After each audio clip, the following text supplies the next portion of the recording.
Life is beautiful when we learn, aspire, and inspire.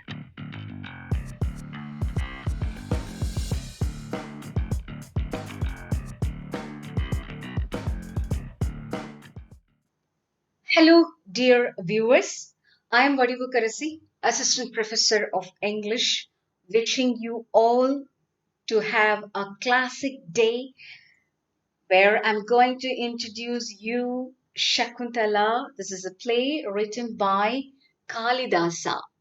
Kalidasa has been called as Shakespeare of India. He is a great poet in Sanskrit. He is called as Mahakavi Kalidas. In Tamil Nadu, we address Mahakavi Subramania Bharatiyar, but in Sanskrit, Kalidasa was called as Mahakavi. And it is very proud moment for me that I am going to introduce you the Indian Shakespeare's work, the play, the wonderful eternal love story, Shakuntala. And before we get into the play, I thought we can know something about a few points about this Kalidasa and his works. His plays and poetry are primarily based on the Vedas, the Ramayana, the Mahabharata, and the Purana. So, maximum all his works are based on Vedas and Puranas and epic, the two epics Ramayana and Mahabharata. This play is an extract from the epic called Mahabharata, and most of his works have been adapted, into movies. And on him also there were movies: Mahakavi Kalidasu, Shakuntala, Kumara Sambhavam, Vikram Urvasi, Malvika Agnimitra, Meghdut. Meghdut means cloud messenger. Megadudar in Tamil. Megadud, right? That is a wonderful, a classic works. Since it was very good, all his works have been adapted into movies. Kalidasa's imagination holds in perfect fusion the two elements. What are the two elements? The natural beauty and human feelings. All his works all have these two elements: natural beauty and human feelings. Gatter was powerfully impressed and paid magnificent tribute to Mahakavi Kalidasa. Already, I have read the previous video, I have read a poem, The Reunion, written by the German poet called Johann Wolfgang Goethe, right? So, the same Goethe, the playwright from German, he was greatly influenced by this Indian Mahakavi Kalidas. He had high esteem for women. He respects women, who Kalidasa. And to talk about the legendary women like Draupadi, Tara, Ahalya, Mandodari, Sita, Savitri, Sati, Damayanti are worshipped by Hindus as divine women of Dharma, noted for unwavering devotion to their husbands and for standing by them through all ups and downs in their lives. These, together with Maitreyi and Gargeyi, should be an inspiration to the succeeding generation. This was said by M.L. Ahuja in his work Women in Indian Mythology. I can understand Ahuja is a man, right? So he supports the women have to be very truthful, unwavering devotion towards their husbands. So this play is also about how unwavering Shakuntala was, even though her husband abandoned her and has totally forgotten her, how she was unwavered. So that quality is beautifully described by Mahakavi Kalidas. And these are the characters in this play. Bharata is his son, and important, his king. The king is Dushyanta, and his son is Bharata. Madhavaya, a clown, his companion, his charioteer, Raivataka, a doorkeeper, Bhadrasena, a general, Karabaka, a servant, Parvatayana, a chamberlain, Kanva, a hermit father. This is Shakuntala's hermit father. Hermit father means not a biological father.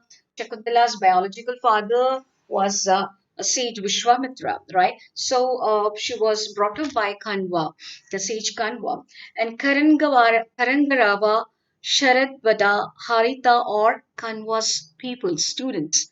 Durvaza, an irascible sage who was very, short-tempered sage who cursed Shakuntala that her husband will forget her until Dushyanta looks at a property belongs to him, right? And Shakuntala, that foster child of Kanva, the biological child of sage Vishwamitra.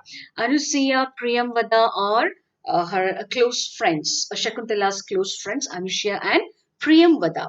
Gautami is her hermit mother, not a biological mother. Her biological mother was Menaka, right? The nymph, the celestial being, that is Menaka, Kashyapa, father of gods, Aditi, a mother of gods, Matali, charioteer of heaven's king, Galava, a uh, people in heaven. It is written he, actually it is heaven, and Mishrakeshi, a heavenly nymph. Some key facts about this play. The full title of this play, Shakuntala, is The Recognition of Shakuntala. Why the title Recognition of Shakuntala? Dushyanta forgets entirely about Shakuntala and how he recognized her. That is the story, right? So it was written, when was it written? Fourth to fifth century, northern India. It is a classical Indian period, and it is the genre of this work is a play. It is a play, and the setting was in the Himalayan foothills, and the climax, Shakuntala and King Dushyanta recognize one another in Act 7. There are totally 7 acts in this play, but I thought 7 will take more time for us. You will feel tired and exhausted. Even I do. So that's why I have decided to go with only one act. I'm going to discuss only one act, and the antagonist is Durvasa's curse. No one is the antagonist, only the curse of Durvasa, right? The true love, the pure love between the husband and wife. Okay, they forgot each other. The king, the husband forgot his wife Shakuntala because of the curse, according to this play by Kalidasa. And Fast and Shakuntala. What is this Fast? Fast is the play written by Goethe, the German writer Johann Wolfgang van Goethe, was so taken with Shakuntala, and so he introduced this concept in Europe in 1700s, right? That he adapted its prologue when writing his own play Fast. So such a wonderful, talented person was Kalidasa, and the play starts with benediction upon the audience. Benediction means nothing but the prayer. That is an Indian, especially Indian Hindu culture, not only Hindu, all the religion, we give importance to God, and it is a prayer, and that is benediction. I'll read. 8 forms has Shiva, Lord of all and King, and these are water, first created thing, and fire, which speeds the sacrifice begin, the priest, the time's dividers, moon and sun, the all embracing ether path of sound, the earth, wherein all seeds of life are found, and air, the breath of life, may he draw near, revealed in these, and bless those gathered here. So, this is the benediction. He is seeking the blessings of Lord Shiva, and he worships all the elements in the world. Right. With that, we get into Act 1. The name of Act 1 is The Hunt. Hunt, how the king, was hunting and what happened. That is what we are going to discuss in this session. The play opens with the entry of the king Dushyanta on a hunt in his chariot with his charioteer with the bow and arrow. So in those days, kings always, they for entertainment, for their leisurely hours, in their leisurely hours, they go on hunting. So here, this Dushyanta, he came to this forest on a hunt and he was chasing a spotted deer. Right, so he aims to shoot a spotted deer belongs to the hermitage of Kanva. But on the cusp of prime, his pursuit is cut short by ascetics warning. Two ascetics. Ascetics means hermits or sages. Two sages, because that is a hermitage place, right? Hermitage means nothing but the dwelling place of hermits, the sages. So they warned that he should not kill the innocent creature. Creature, what is that? The spotted a deer, because they love animals, they are with nature. I already told you this play is about nature, right? And Dushyanta obliges to the request immediately of the two hermits. So since he has obeyed, in response, the hermit blessed the king to have a merciful, for his merciful action. He pronounces a prophetic wish. What was the prophetic wish? May you have a son with all your virtues, destined to rule the whole world. Okay, so he says, your son will be ruling the whole world. Who is that son? Do you know? His son, Dushyantha's son, is Bharata. And Bharata is Bharat, right? India was called as Bharat. So really, he really ruled the world. And his words, his prophecy became true. So the son in this play is the key to the resolution of the story. He's an important character, the key character, and he resolves all the issues between the husband and the wife, right? So Kanva is not at that time when the Dushyanta one was one, going to receive the hospitality of Kanva's hermitage. So at that time, Kanva was not there. So who was there to receive the king and the guest? It was Shakuntala. So when the king was, crossing the place, the area, when he was entering into the grove of the hermit Kanva, he was so happy to watch the beauty, and he was very much impressed by the beauty of the grove. The deer stroll unafraid. The trees well tended. The smoke of the sacrificial ghee drifts by, and the king Dushyanta enters with modest and humbleness by leaving behind his bow and arrow. He wanted to go or enter into the grove in a very humble and modest way, because he doesn't want to show his dominance over the simple living hermitages. Okay, the hermits.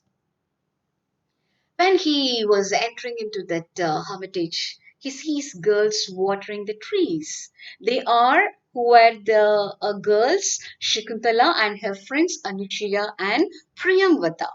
So Anushya informs her friend that she considers trees as her sisters. So from this you can understand, we could find out, they don't consider the nature, the trees and animals as something, trivial. They consider it as a human being, as a living being. They give the equal respect for the trees surrounded by them, right? She was in a traditional ascetic clothing, right? Made from the bark. Ascetics, they don't go for costly, expensive dresses. So that shows the connection to the natural world.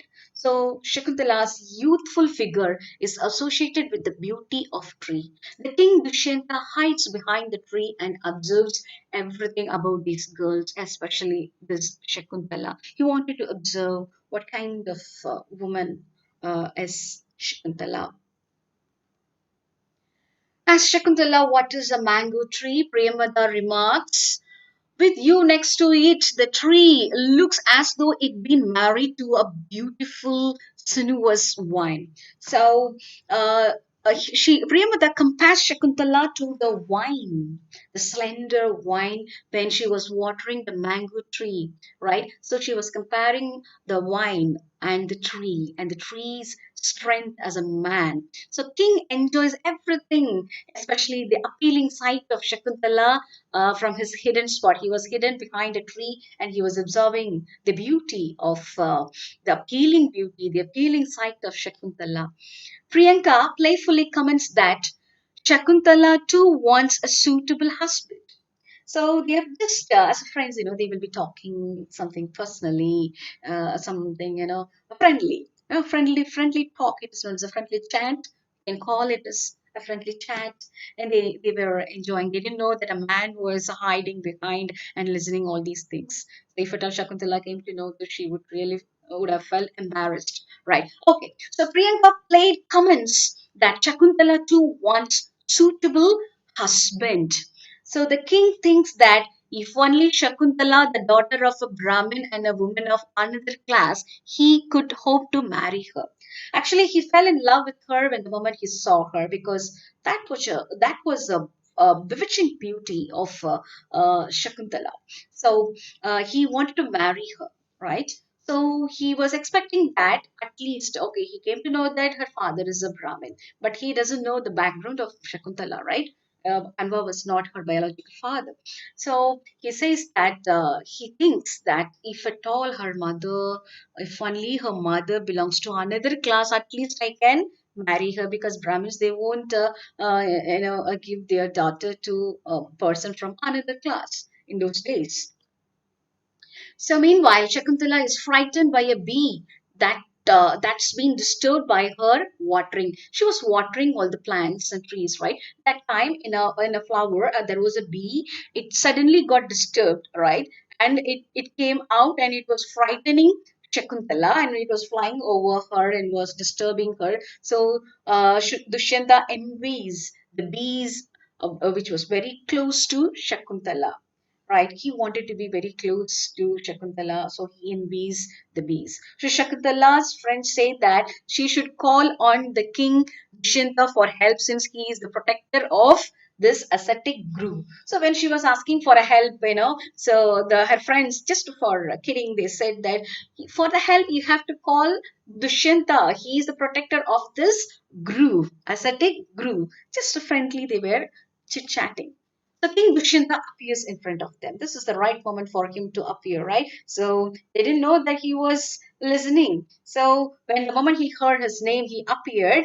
Her friend joke about summoning Dushyanta and his unexpected appearance startled them. They didn't expect that a man would come there. So Dushyanta claims that he is a newly appointed minister of religious welfare who has come to make sure the ascetics rituals aren't being disturbed. He didn't want to reveal his identity as King Dushyanta, because if he says that he is the king, they would feel uncomfortable. They won't talk friendly with him. So he said that he was a newly appointed minister who was there for inspection and whether everything's are okay there. So he came there. He said. So Shakuntala was calm and silent when uh, the king was talking with her friends. She was totally attracted to King Dushyanta instantly, startled by the strength of her feelings for Dushyanta. She cannot, you know, um, we can understand she has a strong feeling for Dushyanta. So both of them have a good feeling. Both of them got attracted to each other. So Shakuntala has to confront conflict between the sense of duty and her newfound feeling of love. She has to, what is her duty? She has to water the plants and the trees. But now she has another feeling, newly found feeling of love, right? On towards Dushyanta. Dushyanta was asking, because he wanted to marry Shakuntala. So he was slowly inquiring all these things. That is the reason that he didn't reveal his identity to the friends, Anusuya and Priyamvada, even to Shakuntala. So he was asking how that chaste sage Kanva has a daughter, because sage, they don't get married. He's a chaste man, right? How come? He was raising a question, for which Anushya explains Kanva is Shakuntala's foster father, not her biological father, foster father. Okay, so sage Vishwamitra is her biological father, and the nymph Menaka was sent to test the sage's self-determination. We all know the story of how Vishwamitra was disturbed by the beauty of the nymph, the celestial nymph, Menaka. So that's the story. So they fell in love, and for their love, Menaka gave birth to Shakuntala, the beautiful Shakuntala. So Shakuntala is the union of earth and heaven. So you can imagine how beautiful she would be. An earthly, heavenly beauty was who? Shakuntala. Not only her beauty, even her character was really good since she was brought up by the sage Kanva, right?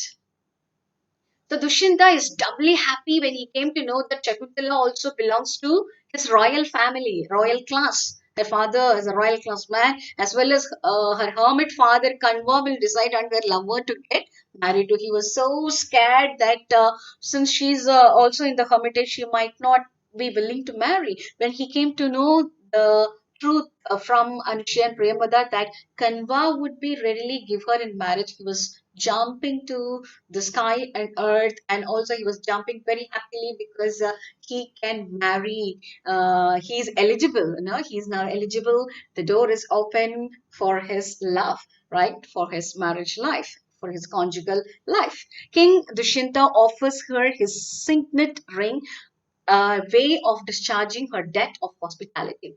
So, in order to, when we love someone, we used to give some gift. So, to impress her, he was giving a signet ring to her. Her friends are surprised to see the king. Signet ring means it has the king's picture there.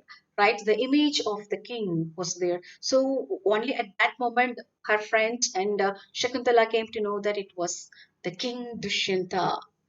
And King Dushyanta hears hermit saying that his chariot was endangered. The sacred grew, scattering the deer and sending an elephant on a rampage. So when he was slowly trying to get the affection of Shakuntala, but Shakuntala was very very shy, and but she likes him a lot, right? But she cannot be open, right? That is the nature of that woman. As her friends part away, Shakuntala lingers on the pretense of a foot is cut on a sharp blade of grass and her dress caught on amaranth twig. This is so funny, when girls fall in love, they don't reveal it openly, right? Men are very easy to say anything straightforward. But here, she wanted to. What happened before that? What made them to go away? The friends Anusha and Premada, his chariot, what it has disturbed the deer and it sent an elephant on a rampage. So people were saying that Dushyanta's chariot brought all those disturbances. So on seeing that, these girls were running away, but Shakuntala doesn't want to leave the place. She lingers that saying and pretending as if her foot was cut on a short blade of grass and her dress was caught on an amaranth twig. So, oh, nice of her, right? So the king couldn't turn. What about the king's feeling? The king couldn't turn his own thoughts from Shakuntala, and he says, "It is my body leaves my soul, not I. My body moves away, but not my mind." He was also like Shakuntala. He is also has a conflict between his duty and his love, his newly feeling, his newfound feeling. Right. So this is the end of Act One. Hope you all have enjoyed. Even I too enjoy narrating this eternal heavenly love story. This was the love between King Dushyanta and Shakuntala and the little pranksters Anushya and Priyamvada. Very beautiful play written by Kalidasa. Let us continue. Hopefully, I will come up with the second act in the next video. Thank you all. Don't forget to subscribe the channel to continue our journey. Thank you and take care. Bye bye.